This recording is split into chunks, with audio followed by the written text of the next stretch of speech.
We're going to the mall. So nice! Eri knows how to wear socks na. You know how to wear socks na? Oh.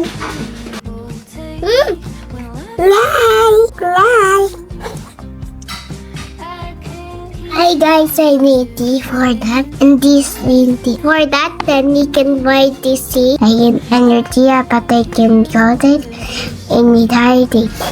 Bye. We're going to the bank para mag-withdraw ng mga kailangan na items, pabayad sa items. What? Yeah! Let's see!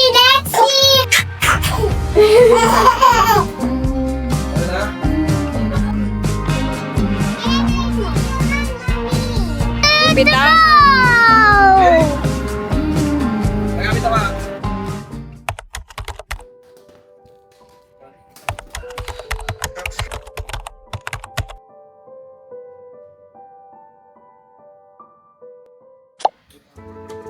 Good morning. It's 4 a.m. in the morning. Punta kami ng Bulacan kasi may event kami doon.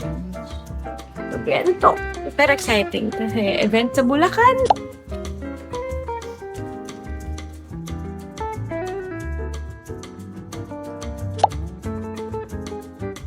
Nasada ko kasi si Eri tsaka si Lexi tuwing may event, ako napupuntahan. Iyon sila. Pero alam mo parang pag wala ka sa bahay, the whole time na iniisip ko is yung mga kids. Pag nandito naman ako sa bahay, the whole time na iniisip ko is kids plus work. So, parang iniisip ko kasi, pag nandito ako sa bahay, kailangan ko talagang kumayad.